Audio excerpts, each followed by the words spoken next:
मेरा नाम नीलम है। मैं 16 साल की हो चुकी हूँ और 2 साल से इस घर पर काम कर रही हूँ। इस घर में मालकिन और उनका बेटा रहता है, पर अभी 3 महीने पहले ही मालकिन की मौत हो गई है। मालकिन की सेवा के लिए ही मुझे इस घर में लगाया गया था।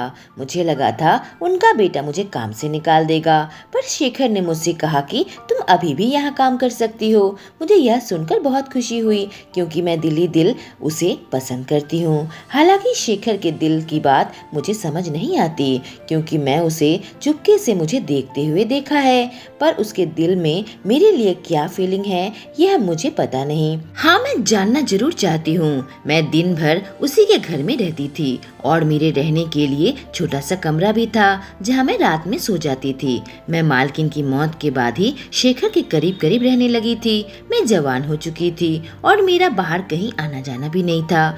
मेरे सामने बस शेखर ही था। चूँकि 20 साल का जवान लड़का बन चुका है, उसे खुश करने का कोई भी मौका मैं नहीं छोड़ती, पर न जाने क्यों वह मुझसे दूरी बनाता। बातों बातों में मैं कभी उसका हाथ पकड़ लेती तो मेरा हाथ झिड़क देता और मुझसे कहता कि तुम मुझसे दूर रहा करो। मैं प्यार से उसका दिल जीतना चाहती थी, इसीलिए उसके लिए तरह तरह के पकवान भी बनाती थी, पर मुझे समझ नहीं आता था कि मेरे अंदर कुछ कमी है या उसके अंदर कुछ कमी है, जिस वजह से वह मुझे अपने से दूर करता है, जबकि चोरी चोरी मुझे देखता है। लेकिन बहुत जल्द मुझे वह मौका मिल गया शेखर के करीब जाने का। उस दिन सुबह से ही तेज बारिश हो रही थी। बारिश की बूंदे मेरे दिल में अरमान जगा रहे थे।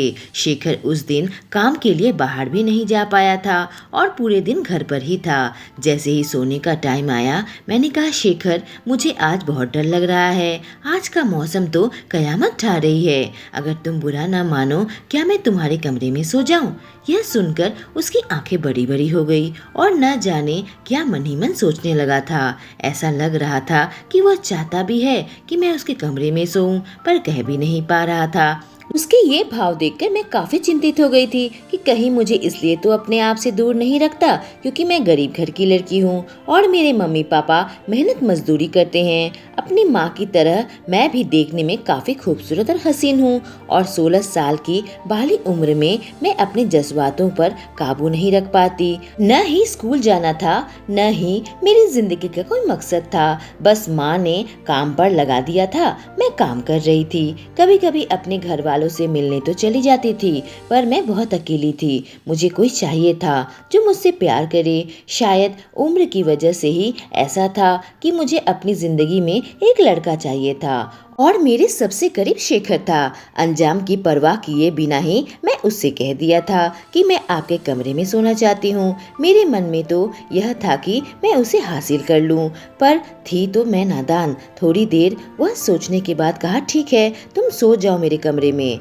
मैं अंदर आई तो यही सोच रही थी कि मैं कहाँ सोऊं, नीचे बिस्तर लगाकर सोऊं या उसके साथ बेड पर सोऊं। मैं शेखर की तरफ देखने लगी थी। उसने कहा, तुम चाहो तो बेड पर सो जाओ, बस मुझसे दूरी बनाकर रखना, या फिर चाहो तो नीचे भी सो सकती हो, तुम्हारी मर्जी है। शेखर तो मुझे शराफत दिखा रहा था, पर मुझे उसके करीब सोना था, तो मैं बेड पर ही सो गई। बारिश की वजह से काफी ठंड लग रही थी, ऊपर से पंखा भी चल रहा था। शेखर एक चादर ओढ़कर किनारे पर सो गया था। मैं ठंड से कांपने लगी और फिर अचानक बिना सोचे समझे शेखर के चादर के नीचे आ गई और इंतजार करने लगी कि शेखर क्या करता है, पर वह तो अपनी जगह से हिल भी नहीं रहा था। अचानक मैंने सट कर उसका हाथ पकड़ लिया, कहा, मुझे बहुत ठंड लग रही है, कहकर मैं उसके ऊपर चढ़ गई। मुझे इस हाल में देखकर उसकी आंखें बड़ी बड़ी हो गई थी, पर उसकी सांसें तेज तेज चलने लगी। चलती भी कैसे नहीं, मैं एक जवान और खूबसूरत लड़की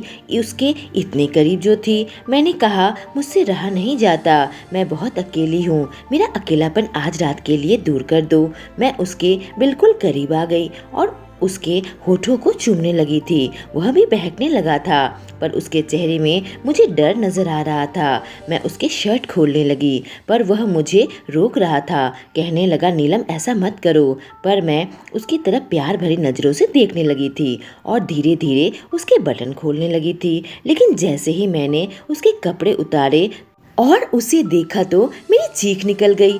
डर के मारे मैं बिल्कुल थर-थर कांपने लगी थी। मुझे जरा भी इल्म नहीं था कि ऐसा नजारा देखूंगी। मेरा चेहरा बिल्कुल लाल पड़ गया था और एक पल भी मैं वहाँ रुकना नहीं चाहती थी। मेरा दिल इतनी तेजी से धड़कने लगा था जैसे कि बाहर आ जाएगी। सांसें बहुत तेज हो गई थी और फिर मैं दौड़ती हुई उसके कमरे से बाहर निकल गई। मेन गेट खोलकर मैं बाहर निकल गई और बारिश में भीगती हुई दौड़ने लगी थी। मैं पागलों की तरह दौड़ी जा रही थी और वही नजारा मेरी आंखों के सामने घूम रहा था जो अभी मेरे साथ हुआ था।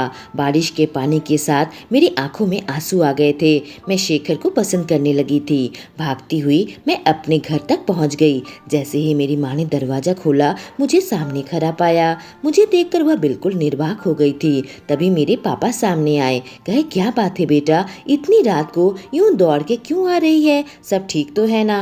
मेरे पापा मेरी मम्मी को ही डांटने लगे कि जवान लड़की है, तुझे कितनी बार कहा था कि उस जवान लड़के के साथ घर पर काम पर मत करवा, कुछ ऊंच नीच हो जाएगा। पर तूने मेरी एक भी बात नहीं सुनी और आज देख कैसे वह भाग कर आई है। तभी मैंने ध्यान दिया कि मेरी शर्ट का बटन भी ठीक से लगा नहीं था। ऊपर के 2 बटन खुले हुए थे जो शेखर ने खोले थे। मेरे बाल बिल्कुल बिखरे हुए थे। कोई भी देखेगा तो सोचेगा मेरे साथ कुछ हुआ है। और नीचे मैं स्कर्ट पहने हुए थी जो कि घुटने तक थी। मेरी मम्मी ने मुझे घर के अंदर ले लिया पर रोने लगी थी। कहा, यह क्या हो गया? मैं उन लोगों को कुछ कह भी नहीं पा रही थी। थोड़ी देर बाद अपने आप को संभालने के बाद मैंने कहा, मेरे साथ आज की रात। दोस्तों, इस तरह की मजेदार कहानी सुनने के लिए चैनल को सब्सक्राइब करें। जब मैं 14 साल की थी तब से ही मेरी माँ ने इस घर पर मुझे काम पर लगा दिया था क्योंकि घर की मालकिन बहुत बीमार थी। उस वक्त शेखर करीब 18 साल का था। मैं धीरे धीरे जवान हो रही थी। मालकिन के बेटे को देखकर मेरा मन मचलता था पर वह मेरी ओर कभी भी आंख उठाकर नहीं देखता था और हमेशा अपने काम में ही लगा रहता था। काम करते करते मुझे पता चला कि घर में एक बेसमेंट थी। शेखर अपना काम खत्म करके घर आता और फिर बेसमेंट में चला जाता था। घंटों वो वहीं पर बैठा रहता था और बेसमेंट से अजीबोगरीब आवाज आती थी और कुछ धुआं धुआं सा लगता था। पहले मुझे यही लगता था कि शेखर नीचे बैठकर नशा करता है, पर जब वह मेरे पास आता तो उसे देखकर ऐसा नहीं लगता था कि वह कोई नशा किया हुआ है। वह बिल्कुल स्वाभाविक लगता था पर बहुत ही परेशान सा लगता था। मैं हर वक्त उसके ऊपर नजर बनाए रखती थी क्योंकि मुझे वह पसंद था। एक दिन मालकिन सो गई थी और शेखर बेसमेंट में था। उस मौके का फायदा उठाकर मैं भी बेसमेंट के अंदर चली गई थी। मैं वहाँ खड़ी थी तो देखा शेखर बिना शर्ट के कमरे में पता नहीं क्या कर रहा था। उसकी पीठ मेरी तरफ थी। मैं उसके बॉडी को देख रही थी। अचानक से मैं उसके करीब चली गई और उसके पीठ पर हाथ रख दिया। शेखर बिल्कुल भड़क गया और मुझे डांटने लगा, तुम यहाँ क्या कर रही हो? जाओ यहाँ से। फिर उसने अपने जिस्म को तुरंत ढक लिया था और मैं उसके जिस्म को देख नहीं पाई थी। शर्ट पहनने के बाद में मेरी तरफ मुड़ा और कहा, तुम यहाँ क्या कर रही हो और मुझे हाथ क्यों लगाया? गुस्से से कह रहा था पर उसकी आंखों में मुझे प्यार नजर आ रहा था। मैं तुरंत उसके करीब चली गई थी और उसके होठों में किस कर दिया। कहा, तुम्हें मिस कर रही हूँ इसलिए देखने आई हूँ। मेरे अचानक इस हमले से वह घबरा गया। कहा, यह सब क्या है? पर उसकी सांसें तेज हो गई थी। उसने मेरा हाथ पकड़ लिया और मुझे घसीटकर बाहर निकाल दिया। कहा, नीलम दोबारा बेसमेंट के अंदर मत आना। कहकर उसने बेसमेंट का दरवाजा बंद कर दिया। मैं वहीं खड़ी खड़ी देखती रह गई। मुझे जरा भी समझ नहीं आया कि आखिर हुआ क्या। जब शेखर आया तो मैं आंखें फाड़े उसकी ओर देख रही थी कि आखिर मुझे बेसमेंट से यूं क्यों निकाल दिया। उसकी आंखों में मुझे एक अफसोस नजर आ रहा था। उसने मुझे अपने पास बुलाया और कहा, देखो यह सब ठीक नहीं है, तुम मुझसे दूर रहा करो। उसके बाद से ही शेखर जब भी मुझे देखता तो ऐसा लगता कि मुझे चाहता है, पर न जाने क्यों मुझे अपने करीब नहीं आने देता। गांव में हमारी अपनी जमीन है। जमीन एकदम कम थी, इसी वजह से पापा गांव छोड़कर शहर आ गए थे। पर पढ़ाई लिखाई नहीं थी, इसलिए पापा मजदूरी करने लगे थे और मेरी माँ लोगों के घर में काम करती थी। आर्थिक हालत सुधारने के लिए मेरी माँ ने मुझे काम पर लगाया था। यहाँ पर मुझे रहने खाने के अलावा 10,000 रुपए मिलते थे। शायद हम गरीब है, इसी वजह से शेखर मुझे अपने आप से दूर करता है। पर कहते हैं जब भी हमें कोई काम करने से मना किया जाता है, हम वही काम करने का मन करता है। मुझे जब भी मौका मिलता मैं बेसमेंट में झांकर झांकती थी। अगर शेखर देख लेता तो मुझे बहुत डांटता था। एक दिन मैंने हिम्मत करके पूछ लिया कि तुम वहाँ पर करते क्या हो। उसने मुझे सवाल का कोई जवाब नहीं दिया और अब बेसमेंट का दरवाजा भी बंद कर लेता था। लेकिन आज मैंने जो कुछ भी देख लिया था, मेरा दिल दहल उठा था। मैं शेखर के एकदम नजदीक थी और उसकी शर्ट उतारते ही मुझे जो कुछ भी नजर आया था, मैं डर से कांपने लगी थी। क्या यही वजह थी कि वह बेसमेंट में वक्त गुजारता था और सोते टाइम बस ऊपर आता था? आखिर यह सारा माजरा क्या है? मेरी मम्मी पापा रोना धोना कर रहे थे। अपने आप को संभालते हुए मैंने कहा, माँ, शेखर ने कुछ भी गलत नहीं किया। मुझे आप लोगों की याद आ रही थी। पूरे दिन से इतनी कयामत वाली बारिश हो रही थी कि मैं बुरा सपना देखा और सपना टूटते ही मैं दौड़ती हुई आप लोगों के पास आ गई। मैं पापा मम्मी के इकलौती बेटी हूँ। उन्होंने अभाव के कारण दोबारा कोई बच्चा भी नहीं लिया था। मेरी बात सुनकर मेरी माँ मुझे देखने लगी थी। मैंने कहा, माँ, मेरा तो सोने के लिए अलग कमरा है। मैं वहीं सो रही थी और बुरा सपना देखा, इसी वजह से दौड़ती हुई आपके पास आ गई। शेखर अच्छा लड़का है, वह कभी भी मेरी तरफ गंदी निगाह से नहीं देखता है। मेरी बातें सुनकर मेरे घर वालों ने राहत की सांस ली, पर मैंने उन्हें सच नहीं बताया था। मुझे सच बताने की हिम्मत नहीं थी, जिस वजह से अगले दिन उन्होंने फिर से मुझे काम पर भेज दिया। मैं सुबह काम पर आई थी तो देखा शेखर घर पर ही था। शायद वह मेरा इंतजार कर रहा था, पर मैंने उससे कोई भी बात किए बिना सीधा घर का काम करने लगी थी। शेखर मेरे आगे पीछे घूम रहा था। उसने सोचा था कि मैं उससे कोई सवाल पूछूंगी, पर मैंने कोई सवाल नहीं पूछा। मुझे उससे नफरत सी हो गई थी। शाम तक वह मेरे आगे पीछे ही घूमता रहा। जब मैंने अपना सारा काम खत्म कर लिया तो अचानक उसने मेरा हाथ पकड़ लिया। कहा, मैं तुम्हें सब बताऊंगा, तुम बैठ जाओ। मैं उसकी तरफ देखने लगी थी। मैं उसे पसंद करने लगी थी और इस कदर मेरा दिल टूटा था। अब शेखर बोलने लगा। उसने कहा, जब मैं 16 साल का हुआ था तो गलत संगत में पड़ गया था। अपने दोस्त के साथ गलत जगह पर जाने लगा था और वहाँ औरतों के साथ रात गुजारता था। मेरे पापा नहीं थे और मेरी माँ बहुत बीमार रहती थी, तो मुझे रोकने टोकने वाला कोई नहीं था। मैं जवानी की जोश में अलग अलग लड़कियों के साथ रिश्ता बनाता था। मेरे क्लास की एक लड़की थी जो कि बहुत खूबसूरत थी, बिल्कुल गोरी चिट्टी। मैं और मेरे दोस्त उस लड़की को हासिल करना चाहते थे और हमें मौका मिल गया था।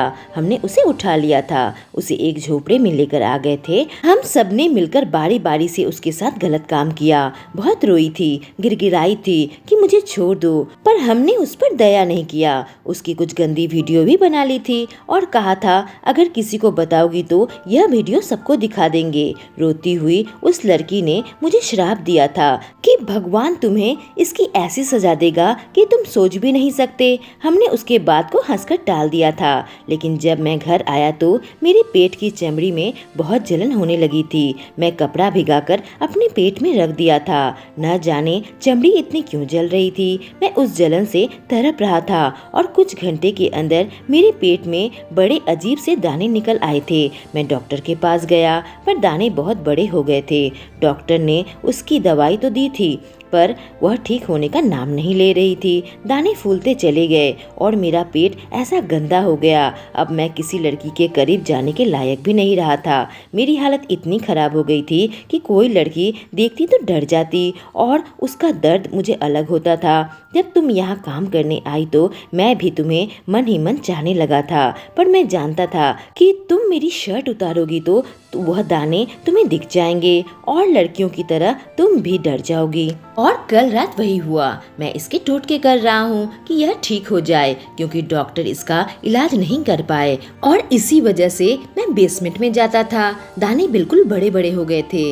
उसके हिसाब से यह थोड़े छोटे हुए हैं। जिस तांत्रिक बाबा से टोटके कर रहा हूँ वह कह रहे हैं कि इसे ठीक होने में और 6 महीने लगेगा। उसकी बात सुनकर मैं बिल्कुल हैरान रह गई थी। मैं शेखर को अच्छा लड़का समझती थी, पर उसने अपनी जिंदगी में इतने गलत काम किए। शेखर ने कहा, मैं उस लड़की की तलाश भी कर रहा हूँ जिसने मुझे श्राप दिया था ताकि मैं माफ़ी मांग सकूं, पर वह लड़की शहर छोड़कर चली गई है और अब तक मुझे नहीं मिल पाई। करीब 6 महीने के बाद धीरे धीरे शेखर इस इलाज से पूरी तरीके से ठीक हो गया। मैं भी इसमें शेखर की बहुत मदद की थी और उसके बाद शेखर ने मेरा हाथ थाम लिया। कहा, मैंने अपनी जिंदगी में जो भी गलतियाँ किया है मैं सुधारना चाहता हूँ। मैं तुमसे शादी करना चाहता हूँ ताकि तुम्हारी जिंदगी भी संवर जाए, मैं भी तुम्हारे साथ खुशी खुशी जिंदगी बिता सकूं। उसने मेरे माँ बाप से मेरा रिश्ता मांग लिया था और वह भी खुशी खुशी मेरा हाथ उसके हाथ में दे दिए थे। शेखर पूरी तरीके से ठीक हो चुका था और वह अपनी सबक सीख चुका था कि लड़कियों की इज्जत करनी चाहिए, उनके साथ जबरदस्ती नहीं करनी चाहिए। हम एक समाज में रहते हैं और हमें मिलजुल कर रहना चाहिए। दोस्तों, कहानी कैसी लगी? अच्छी लगी हो चैनल को सब्सक्राइब करें। Thank you.